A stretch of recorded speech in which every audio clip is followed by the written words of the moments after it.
আসসালামু আলাইকুম রহমতুল্লাহি বারাকাতুহু। সুলতান মাহফুজা ডেইলি লাইফস্টাইল চ্যানেলে আপনারা সবাইকে স্বাগতম।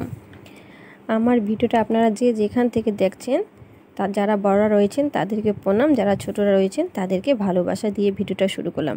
ভিডিও দেখার আগে লাইক দিয়ে আপনারা অবশ্যই ভিডিওটা দেখবেন। যদি ভিডিও ভালো লেগে থাকে একটা সাবস্ক্রাইব করে আমার চ্যানেলে পাশে থাকবেন। প্লিজ আপনাদের আমাকে একটু সাপোর্ট করুন। আমি অনেক আশা নিয়ে এখানে এসেছি।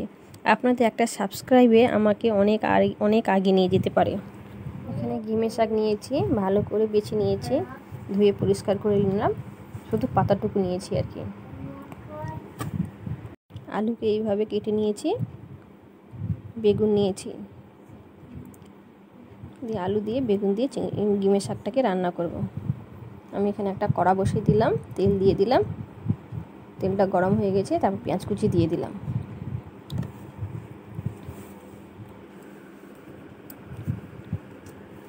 পেঁয়াজ লাল হয়ে এসছে, এবার ভেজে রাখা চিংড়ি মাছ দিয়ে দিলাম।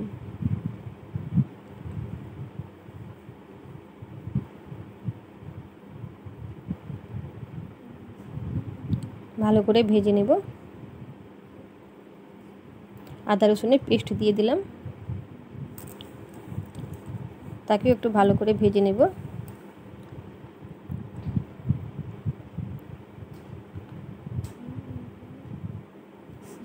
হলুদ পাউডার দিয়ে দিলাম 1.5 চামচ, লঙ্কা পাউডার দিয়ে দিলাম 1.5 চামচ, দিয়ে ভালো করে একটু ভেজে নেব।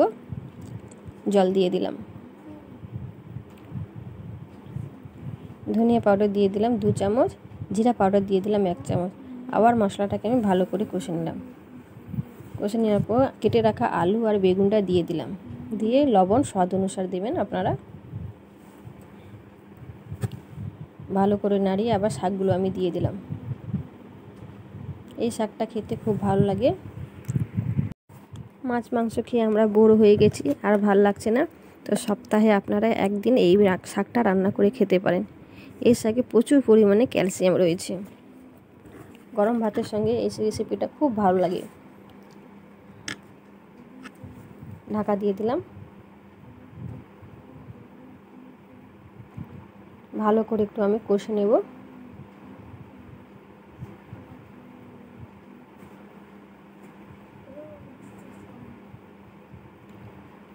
ভালো করে একটু কষে নেব।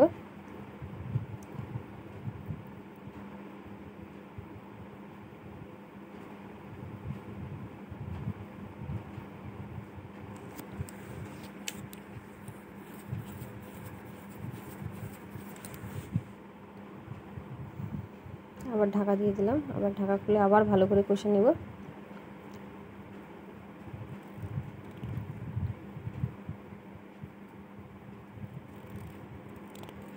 এইভাবে রান্না করলে বেশি তেতো লাগে না।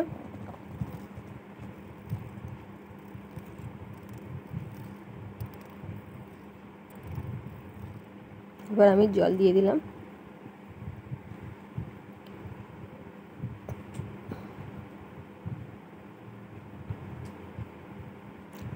লবণ আর একটু দিলাম।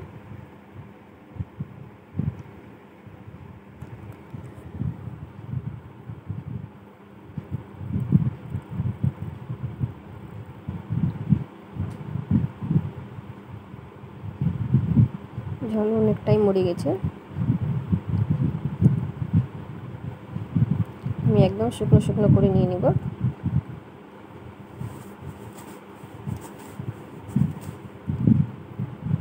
আজকে রেসিপিটা কেমন হয়েছে বন্ধুরা আপনারা কমেন্ট করে জানাবেন।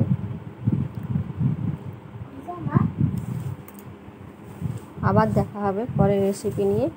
বাই, আল্লাহ হাফিজ। তোমরা সবাই ভালো থেকো, সুস্থ থেকো। যদি আমার ভিডিওটা ভালো লেগে থাকে আপনারা সাবস্ক্রাইব করে আমার চ্যানেলের পাশে থাকবেন।